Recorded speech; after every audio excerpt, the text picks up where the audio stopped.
Hi all, welcome to my YouTube channel. So today we will see some new theory about inset theory. So let's start. आज हम लोग देखेंगे कि complement of a set, COMPLEMENT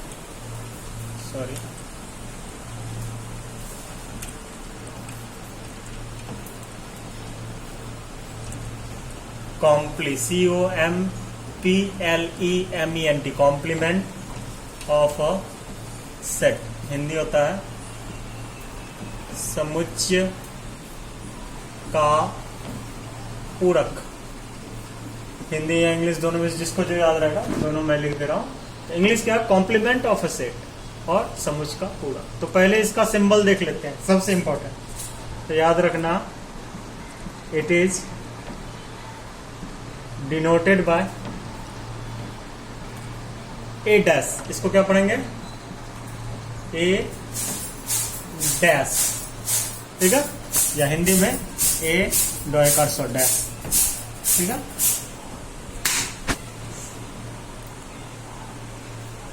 या इसका और एक सिंबल है ए पावर सी। अब तुमको भी ये क्या है, चूंकि कॉम्प्लीमेंट का फर्स्ट वर्ड क्या है? सी, इसलिए ये लिया है ए कॉम्प्लीमेंट। इसको क्या पढ़ते हैं? ए कॉम्प्लीमेंट, या अगर हिंदी में दोनों को पढ़ना चाहोगे तो ए पूरक भी कह सकते हैं, या ए का पूरक, ठीक है। क्या पढ़ोगे बताओ? तो क्या समझा? कॉम्प्लीमेंट ऑफ ए सेट का दो सिंबल, दो संकेत, क्या? ए डैश या ए कॉम्प्लीमेंट, हिंदी में ए पूरक, ठीक है। अच्छा, इसको क्या लिखेंगे? ए डैश या इससे सूचित किया जाता है। ए डैश या ए कॉम्प्लीमेंट, चलो द्वारा ले लेते हैं, द्वारा सूचित किया जाता है। इंग्लिश हो गया it is denoted by A dash और ए कॉम्प्लीमेंट। अब समझते हैं कि ए डैश है क्या और कैसे निकालते हैं। तो जनरली बुक में डैश ही लिखता है, अगर कॉम्प्लीमेंट में लिखा तो बात वही है, ठीक है। तो जनरली क्या लिखता है बोलो? डैश। अब ए डैश निकालते कैसे? तो याद करो, उस दिन मैंने तुमको एस यू एक्स के बारे में कुछ बताया था। ये सभी को क्या बोलते हैं? अगर नहीं देखो तो प्रीवियस वीडियो देखो। इस सभी को बोलते हैं यूनिवर्सल सेट, हिंदी में सार्वत्रिक समुच्चय। तो ए डैश बराबर याद रखना, ये होता है फॉर्मूला एस माइनस ए। तो फॉर्मूला क्या हो गया? ए डैश बराबर एस माइनस ए। एस की जगह तुम यू भी लिख सकते हो, मान लो यहाँ तुम यू माइनस ए भी लिख सकते हो, ये डजेंट मैटर, क्योंकि तुम क्या जानते हो एस यू एक्स सभी की है, ठीक है। तो मैं क्या बताया? ए डैश बराबर क्या फॉर्मूला हो गया? एस माइनस ए। अब समझो, तुमको घटाने आता है, मैंने कल सिखाया था ए माइनस बी घटाने क्या करते हैं? ए के एलिमेंट को, ए के एलिमेंट में से बी का एलिमेंट घटाते हैं और जो ए में बचता है वही लिख देते हैं। तो वही सेम चीज, वही सेम प्रोसेस यहाँ भी लगाना है। ए डैश बराबर एस माइनस ए। एस तो तुमको पता है यूनिवर्सल सेट, ए का मान गिवन रहेगा, दोनों घटा देना तुमको मिल जाएगा, ठीक है। और कुछ समझते हैं, ये तो फॉर्मूला है, और कुछ समझते हैं ए डैश के बारे में, जो अच्छा चीज है। अब बताओ तो ए डैश जो देगा कैसा मान देगा? यूनिवर्सल सेट का ही एक पार्ट रहेगा, या हम बोल सकते हैं यूनिवर्सल सेट का सबसेट होगा, लेकिन उसमें सब मान तो मौजूद होगा, क्योंकि तुमको मैंने बताया था यूनिवर्सल सेट एक बहुत बड़ा सेट होता है, राइट, जिसका छोटा छोटा जितना भी सेट होता है वो उसका क्या होता है? सबसेट होता है, ठीक है। यूनिवर्सल सेट में मान तो सभी मौजूद रहेगा, लेकिन सिर्फ ए का मान मौजूद नहीं रहेगा, ठीक है। तो इसका मैं अभी डेफिनेशन इससे बनाने वाला हूं, एकदम सिंपल में मैं समझाऊंगा, ठीक है। चलो देखते हैं, ठीक है। तो हम क्या देख रहे हैं? ए डैश बराबर क्या पता था? एस माइनस ए।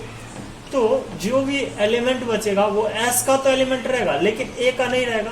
तो हम इसको ऐसा बोल सकते हैं क्या? S A dash equal to x such that x belongs to S and x not belongs to A. मतलब क्या?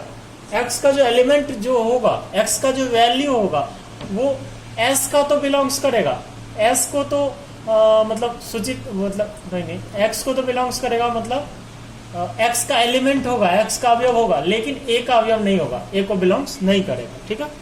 चलो देखते हैं। तो ये मैंने क्यों बताया? इसी से मैं परिभाषा निकालूंगा कि ए डैश का अवयव वह अवयव होगा जो एस का तो अवयव होता है लेकिन ए का अवयव नहीं होता है। तो क्या लिखेंगे? ए डैश के अवयव वैसे अवयव होंगे जो कौन सा सेट? Universal set. हिंदी में सार्वत्रिक समुच्चय का अवयव होगा, लेकिन ऐसा अवयव होगा जो एक का अवयव ना हो, राइट। ए डैश का अवयव ऐसा अवयव होगा जो यूनिवर्सल सेट का अवयव हो लेकिन एक अवयव ना हो। इसलिए मैंने ये तुमको बताया, क्योंकि ये समझ गया तो परिभाषा डेफिनेशन खुद से निकाल सकते हो कि ए डैश का अवयव वैसा अवयव होगा जो एस का, एस मीन्स क्या, यूनिवर्सल सेट का अवयव होगा लेकिन एक अवयव नहीं होगा। अब इसको हम सवाल सॉल्व करके देखेंगे। तो 8 का दूसरा से ये सवाल लागू हुआ है, हम लोग बनाते हैं, ठीक है। चलो 8 का दूसरा, तो गिवन क्या क्या था पहले वो लिख देंगे। गिवन एस बराबर कितना गिवन था, इसको एक्चुअली में पहले लिखना चाहिए था, क्योंकि मैं यहाँ शुरू कर रहा हूँ तो मुझे गिवन लिखना पड़ेगा। अगर तुमने पहला 8 के पहले से पहले अगर सब गिवन वगैरह लिख दिए हो, तुमको लिखने का जरूरत नहीं है, एक ही बार गिवन लिखते हैं, क्योंकि मैं यहाँ से स्टार्ट कर रहा हूँ इसलिए। 8 का पहला सेम सवाल था। चलो 0 1 2 3 डॉट डॉट डॉट कहाँ तक, 9 तक। ए बराबर कितना गिवन है, 8 का ना। 0 1 2 3 4। तो चूंकि हमको सिर्फ ए डैश चाहिए तो हम और सब वैल्यू नहीं लिखेंगे, ठीक है। और अगर तुम स्टार्टिंग में 8 के पहले से स्टार्टिंग में ये सब लिख चुके हो तो फिर मत लिखना, तब डायरेक्ट यहाँ शुरू करना।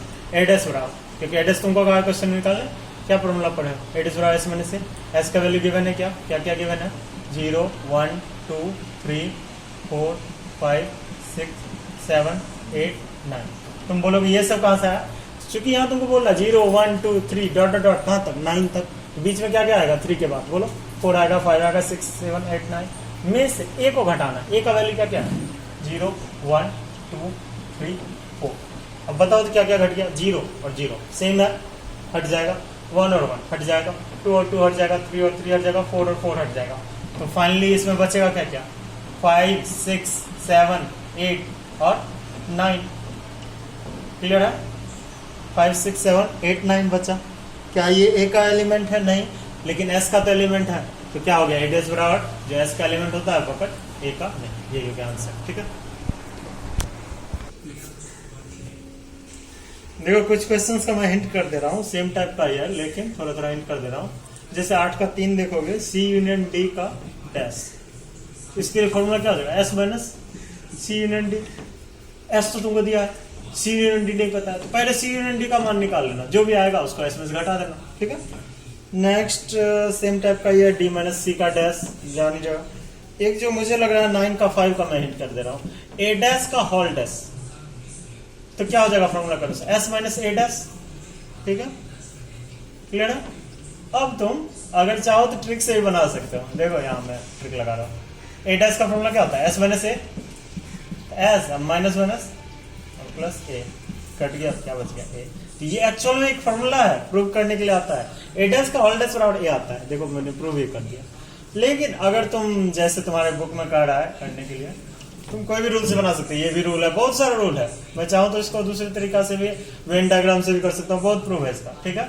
लेकिन अगर हम कोई बोलेगा तुमको उसी रूल से बनाओ, एस माइनस ए डैश, पहले ए डैश निकाल लेना, ए डैश बराबर क्या होता है, एस माइनस ए निकाल देना, इसका वैल्यू मान लो आ गया 1 2 3 4, फिर यहाँ रख देना, घटा के देखना कि ए के ही बराबर आएगा, ठीक है। ये भी तुमको जो समझ में आ रहा है, इजी लग रहा है, वही करो। ये वाला भी रूल बेस्ट है, ये वाला तुमको पता ही है। पहले क्या करेंगे, ए डैश का मान निकाल लेंगे एस माइनस ए करके, फिर उसका मान यहाँ रख देंगे तो हमको निकल जाएगा, ठीक है। ये भी रूल देख सकते हो। और मैं देख लेता हूँ कौन कौन सा क्वेश्चन में तुमको डाउट हो सकता है। ये मेरा पॉइंट ऑफ व्यू है, कोई जरूरी नहीं है सबको इसी में डाउट हो। तुम्हारे हेल्प के लिए मैं इसमें कर दे रहा हूँ, ठीक है। 9 तक तो मुझे नहीं लग रहा। 10th में क्या है, एक बार मैं पढ़ दे रहा हूँ। u बराबर कुछ वैल्यू दिया है, u क्या है यहाँ, universal set A B C D E F G H, फिर कह रहा निम्नलिखित समुच्चयों के पूरक ज्ञात करें। तो तुमको a बराबर कुछ दे दिया है, ठीक है, और बोल रहा है उसका पूरक, ए डैश बराबर निकाल देना u माइनस से, फिर b बराबर दिया तो b डैश निकाल देना, सबका बोल रहा है पूरक निकाले, और कुछ नहीं। 11 नंबर थोड़ा इंटरेस्टिंग है, मैं थोड़ा सा इसमें हिंट ही करूंगा क्योंकि सिमिलर टाइप का है सब सवाल। मैं सिर्फ हिंट कर दे रहा हूँ ताकि तुम जब घर पे बनाओ तुमको प्रॉब्लम ना हो, ठीक है। 11 में क्या है, प्राकृतिक संख्या के समुच्चय को समष्टीय समुच्चय मानते हुए 11। तो यहाँ पे तुमको बताया नहीं है u मानना है एस मानना है, तो तुम कुछ भी ले सकते हो। चलो एस बराबर ही लेते हैं, तो एस का मान क्या क्या लेंगे, प्राकृतिक संख्या के समुच्चय का, तो लेंगे 1 2 3 4 5 डॉट डॉट डॉट, इनफाइनाइट तक। इसका आंसर क्या प्राकृतिक संख्या नहीं। फिर करा निम्नलिखित समुच्चयों के पूरक लिखिए। तो पहला है तुम ए बी कुछ भी मानो, पहला को मैं ए ही मानता हूँ। क्या करें सम प्राकृतिक कौन होता है 2 4 6 8 10, फिर 10 निकाल देना। इसी तरह सब नेक्स्ट वाला भी उसी टाइप का है, सारा इसमें उसी टाइप का है। 12 थोड़ा इंटरेस्टिंग है, 12 मैं बताऊंगा, ठीक है। 12 तो नहीं होगा, 12 का मैं बता दे रहा हूँ, ठीक है। 12 में कुछ गिवन है, पहले जो गिवन है वो लिखेंगे। गिवन है S इक्वल टू, क्या गिवन है, set of all triangles in a plane. चलो इसको हिंदी में देख लेते हैं। हिंदी में क्या है, S बराबर सभी त्रिभुजों का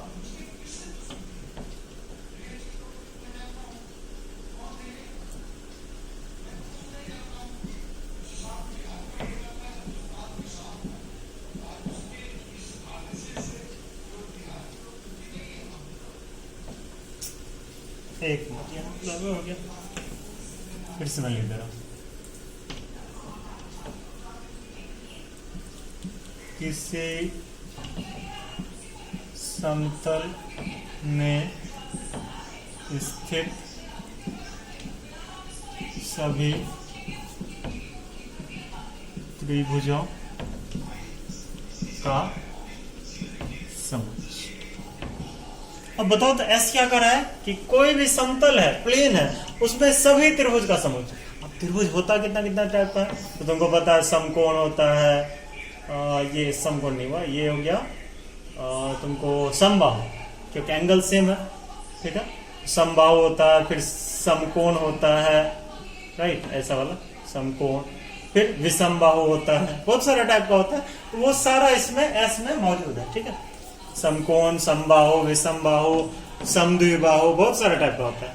इंग्लिश में अगर बोलोगे तो क्या होता है, मान लो ये आइसोसेलस, राइट एंगल समबाहु हो गया, ये राइट एंगल हो गया, ये समद्विबाहु, राइट एंगल हो गया समकोण, सॉरी समकोण, और समबाहु का हो गया इक्विलेटरल, आइसोसेलस हो गया समद्विबाहु, और राइट एंगल हो गया समकोण। हाँ ये हो गया, ठीक है इंग्लिश। चलो कोई नहीं, जिसको चाहिए वो लिख सकते हो, ठीक है। अब हम लोग क्या थे, हाँ ये S बराबर दिया था और A बराबर गिवन है। ये वाला बहुत इंटरेस्टिंग है, थोड़ा समझना। उन सभी त्रिभुजों का समुच्चय है जिनमें कम से कम एक कोण 60 डिग्री से भिन्न हो, या इसको अगर इंग्लिश में लिखोगे, set of all triangles with at least one angle different from 60 degree। अब समझे, इस क्वेश्चन को अगर समझ जाओगे तो इसका आंसर तुम निकाल लोगे। अच्छा कहा क्या रहा, ए डैश निकालने का रहा, ए डैश बराबर क्या होता है, एस माइनस ए।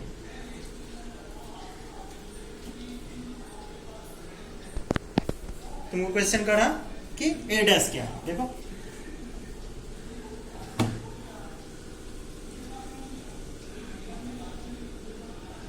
अब क्वेश्चन पाते हैं। क्वेश्चन तुमको करा ए डैश निकालने के, तो ए डैश को पता है एस माइनस ए, लेकिन उससे पहले तुमको समझना होगा एस क्या दिया हुआ, ए क्या दिया हुआ, तभी हम निकाल पाएंगे।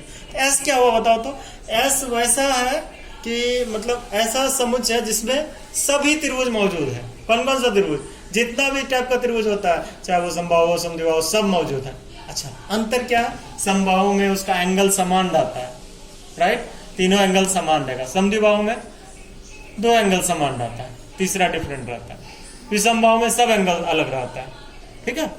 तो अगर हम पहले ए को समझते, ए क्या कहा?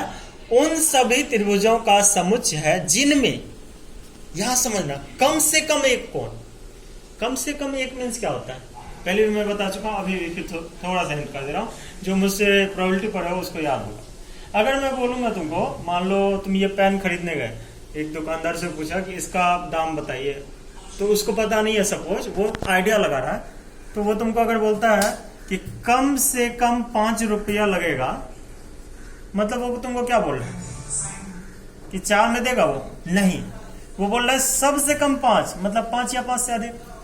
इसी को उल्टा सोच के देखो, तुम एक बुक खरीदने गया या तुम अपने फ्रेंड के पास गया, एक बुक देखा, तुमको अच्छा लगा, तुम उसका प्राइस पूछा, उसको याद नहीं है, तो वो क्या बोलेगा? अधिक से अधिक 120 रुपए लगेगा। क्या वो दुकानदार उससे 121 लेगा? नहीं, अधिक से अधिक 120। तो उसने एक लिमिट बांध दिया कि अधिक से अधिक 120। 120 से जब भी होगा कम होगा या उसके बराबर होगा। वही चीज यहाँ है, कम से कम। अगर मैं बोलूंगा 100, तो 100 सबसे कम हो गया, या तो 100 से अधिक होगा या उसके बराबर होगा। तो वही चीज यहां सोचो, कम से कम एक कोण। तो ट्रायंगल में कोण कितना होता है? 3 होता है। देखो यहाँ ट्रायंगल में 3 कोण होता है। बोल रहा कम से कम एक कोण जो होगा 60 से अलग होगा, 60 से भिन्न होगा। या तो वो 59 हो जाएगा, या 51 हो जाएगा, 61 हो जाएगा, 49 हो जाएगा, कुछ भी होगा, लेकिन 60 कभी नहीं होगा। तो बोलो, समझो यहाँ बात को, कम से कम एक कोण भिन्न होगा 60 छोड़ के, अधिक से अधिक तीनों हो सकता है भिन्न। तो इसमें कितना टाइप का ट्रायंगल आ गया? देखो, मान लो जिसका एक कोण भिन्न हो, जिसका दोनों कोण भिन्न हो, जिसका तीनों कोण भिन्न वाला कौन हो गया? विषमबाहु छट गया, क्योंकि एक का उल्टा लेना है। तो तब बचा कौन? सिर्फ वही बचा जिसका तीनों कोण क्या होगा? 60 होगा। जिसका तीनों कोण 60 होगा वो इसमें नहीं आएगा, क्योंकि यहाँ क्या कर रहा है? कम से कम एक कोण 60 से भिन्न होना चाहिए। कम से कम एक कोण मान लो 60 से भिन्न हो गया, 2 तो हो सकता है ना, या अधिक से अधिक सोचो, एक कोण, अभी एक कोण 60 से भिन्न था, फिर हो सकता है दूसरा भी भिन्न हो जाए, तीसरा। क्यों क्या बताया मैंने? कम से कम एक मीन्स क्या होता है? एक या एक से अधिक। एक से अधिक कितना हो सकता है? तीनों। तो मान लो तीनों कोण अगर 60 से भिन्न है, तो इसमें बचा कौन? बचा सिर्फ वो कि वैसा त्रिभुज जिसका तीनों कोण क्या हो जाए? तीनों कोण 60 ही हो, सिर्फ यही बचा। अच्छा, तीनों कोण 60 किसका होता है? तीनों कोण 60 होता है सिर्फ समबाहु त्रिभुज का, ठीक है। तो वही हम लिखेंगे अभी लैंग्वेज। अब देखो, अगर तुमको थोड़ा लेंदी लग रहा है तो इसको ऐसे समझो, क्या करा? कम से कम एक कोण 60 डिग्री से भिन्न है, तो इसको तुम लिख सकते हो कि उन सभी त्रिभुजों का समुच्चय जो समबाहु नहीं है। क्योंकि समबाहु में क्या कंडीशन है कि तीनों कोण 60 होना चाहिए, और यहां क्या है कि कम से कम एक 60 नहीं होगा, दूसरा भी 60 नहीं होगा, तीसरा भी 60 नहीं होगा, सब कंडीशन आ गया। कम से कम एक 60 नहीं होगा तो 60 नहीं होगा, 59 कुछ भी हो सकता है, बहुत सारा आ गया। तो सिर्फ कौन सा बच गया? जो समबाहु नहीं है। तो चलो अभी इसको घटाते हैं। तो एस में टोटल त्रिभुज है, उसमें से सब घट गया, सिर्फ बचा कौन? जो समबाहु नहीं है। तो मतलब फाइनली कौन बचेगा? एक्स सच दैट एक्स समबाहु त्रिभुज का समुच्चय। इंग्लिश में अगर लिखेंगे x such that x is a set of x that h is a set of equilateral triangle। चलो देखते हैं नेक्स्ट। एक बार मैं इसको रिकैप कर दे रहा हूं। एस क्या था? सभी त्रिभुजों का समुच्चय था। और ए क्या था? वैसा त्रिभुज जिसका कम से कम एक कोण 60 से अलग हो। 60 से अलग मीन्स ये मत सोचना 59 ही, कुछ भी हो सकता है, 49, 50, मतलब 60 ना हो। तो कम से कम एक कोण 60 नहीं होगा, मतलब वो कौन सा त्रिभुज हो जाएगा? उन सभी त्रिभुजों का समुच्चय जो समबाहु नहीं है। मतलब समबाहु छोड़ के सब इसमें मौजूद है, राइट। समबाहु छोड़कर सब त्रिभुज मौजूद है। अब क्या कि हम कुल त्रिभुज में से सिर्फ समबाहु छोड़ के सबको घटा दिए, तो मतलब फाइनली कौन बचेगा? सिर्फ समबाहु। इतना सिंपल में समझाया मैं। तो एक्स सच दैट है संभावित त्रिभुज का समुच्चय, x such that is a set of equilateral triangle, ठीक है। तो 13 देखो, 13 का पहला क्या है, ए यूनियन ए डैश। तो याद रखना ये यू के बराबर हो जाता है, ये फॉर्मूला है, यू हो या एक्स हो या एस हो, कुछ भी ले सकते हो, मतलब यूनिवर्सल सेट के बराबर होता है। ए यूनियन ए डैश बराबर याद रखोगे यूनिवर्सल सेट। अब तुम कहोगे कैसे होता है, ये हमको बताइए कि कैसे होता है, ठीक है। तो इसके लिए एकदम सिंपल सा चीज है, एक मैं प्रूव कर दे रहा हूँ, सबको उसी तरह करना। क्या करोगे तुम, मान लोगे लेट मीन्स माना कि मैंने बताया था, यू बराबर मान लो 1 2 3 4 5, तुम कोई भी वैल्यू ले सकते हो, आई रिपीट कुछ भी ले सकते हो, ठीक है। ए बराबर कुछ भी ले लो, चलो 1 2 3 ही लेते हैं। तो पहले हम क्या निकालेंगे, ए डैश। ए डैश बराबर क्या होता है, यू माइनस ए, यू मतलब जानते हो, ए डैश निकाल ले, 1 2 3 4 5 माइनस 1 2 3। तो बताओ क्या बचेगा, 4,5 बचेगा, 1 2 3 घट गया, तो ए डैश का मान मुझे पता चल गया। अब हम क्या निकालेंगे, इसका एलएचएस ले लेंगे, चलो एलएचएस ले लो। क्या हो गया, ए यूनियन ए डैश, ए का मान तुमको पता है 1 2 3, यूनियन बी का मान, सॉरी ए डैश का मान 4 5, तो यूनियन में कंबाइन कर देते हैं, तो 1 2 3 4 5, 1 2 3 4 5 किसका मान था, यू। यही आरएचएस है मेरा प्रूफ। इसी तरह तुम सबको प्रूव कर सकते हो, ठीक है। मैंने एक कर दिया, तुम सबको कर सकते हो। तो दूसरा क्या है, देखो दूसरा है यू का डैश इंटरसेक्शन ए। तो यू का डैश क्या होगा, यू का डैश मीन्स क्या होगा, यू को यू में से ही घटा, यू में से यू घट जाएगा तो क्या बचेगा, कुछ नहीं, फाइव। और फाइव और ए का इंटरसेक्शन कितना होगा, 5 होगा। इसको चाहो तो तुम यही वैल्यू से लेकर प्रूफ कर सकते हो। तीसरा A intersection A dash, same rule पे है, यहां तक सेम रहेगा, सिर्फ यहाँ इंटरसेक्शन आ जाएगा। तुम ही बोलो 1 2 3 और 4 5 में क्या मिल रहा है, कुछ नहीं, तो क्या हो गया 5। चौथा 5 dash intersection A. 5 dash means क्या होगा, यू में से 5 को घटाएंगे, तो यू में से 5 घटा, या यू में से 5 मीन्स क्या, कुछ नहीं घटा, तो कुछ नहीं घटा तो क्या बचा, यू। यू और ए का इंटरसेक्शन क्या होगा, ए। चाहो तो इसी तरह प्रूफ कर सकते हो। तुमको मैंने एक बता दिया, सबको इसी तरह प्रूफ कर लेना, ठीक है। इसको याद जरूर रखना, ठीक है। चलो नेक्स्ट देखो, 14 में सॉल्व कर रहा हूं, तो हिंट मैं करूंगा सिर्फ। 14 में ए बराबर कुछ गिवन है, क्या गिवन है लिखते हैं, X such that x belongs to Z plus, और ये बन। तो याद करो, मैंने कुछ तुमको जब मैं सेट थ्योरी स्टार्ट किया था तभी कुछ बताया था कि जेड प्लस क्या होता है, जेड माइनस। जेड प्लस कौन सा होता है, पॉजिटिव इंटीजर। तो पॉजिटिव इंटीजर ले लो, 1 2 3 4 5 6, इसका अंत है क्या, नहीं। बी बराबर क्या दिया है, X such that X equal to 3n where n belongs to Z. तो बताओ जेड मीन्स क्या हो गया, पॉजिटिव निगेटिव सब आएगा, तो बी बराबर क्या हो जाएगा, डॉट डॉट डॉट, क्योंकि माइनस से शुरू होगा।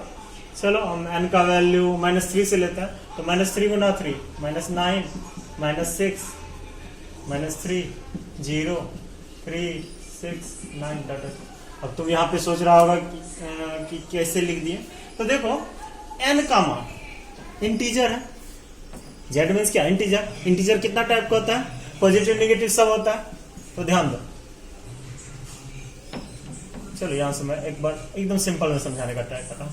तो तुम क्या जान रहे हो, इंटीजर जो पॉजिटिव निगेटिव दोनों होता है। तो पहले इधर क्या होता है, निगेटिव संख्या रेखा अगर देखे हो, इधर निगेटिव और इधर पॉजिटिव, तो निगेटिव से ही शुरू करेंगे। तो चलो -3 लेते हैं, तो क्या होगा, 3 गुना -3, 3 गुना -2, 3 गुना -1, फिर क्या होगा 3 गुना 0। बोलो इंटीजर पे 0 ना होगा।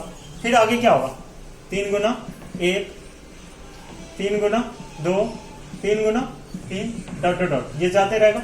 अब तुम कहोगे 3 तक ही लेना मस्ट है क्या, कुछ भी ले सकते हो तुम लेते। तो इसको गुना कर दिया हम, 3 गुना -3 -9 -6 -3, फिर 0 3 6 9, ये आ गया बी का मान, ठीक है। तुम डायरेक्ट भी कर सकते हो, मैं समझाने के लिए यहाँ पे ये रफ कर दिया, ठीक है। इसका कोई ज्यादा नेसेसरी नहीं है, जरूरी नहीं, ठीक है। Now will C number C. C का देखो, सी में कुछ दिया था, एक्स सच दैट एक्स ऋण पूर्णांक। ऋण पूर्णांक क्या होगा, सिर्फ माइनस में आएगा, लेकिन गौर करना ऋण ऐसे आता है, तो इधर से हो जाएगा -5 -4 -3 -2 -1। अंतर है, ऋणात्मक इधर से लिखेंगे, धनात्मक इधर से लिखते हैं, क्लियर है। धनात्मक में इधर, क्योंकि अगर तुम संख्या रेखा देखा होगा, ये -∞ ये +∞। तो तुम जो लिखते हो -1 -2 -3 ऐसे आता है, इधर से आ रहा है देखो, और प्लस वाला किधर से आता है 1 2 3 इधर जाता है। तो देखो इसलिए यहाँ पे तुम्हारे पास प्रूफ है 1 2 3 4 5 6 इधर मैंने लिखा, और माइनस वाला किधर से लिखा देखो इधर से दिख रहा है -5 -4 -3, तो डॉट डॉट इधर होगा। ठीक है, चलो और देखते हैं। और है डी बराबर विषम धन पूर्णांक। तो विषम धन पूर्णांक कौन सा हो जाएगा, इरेज कर लो, निकालो।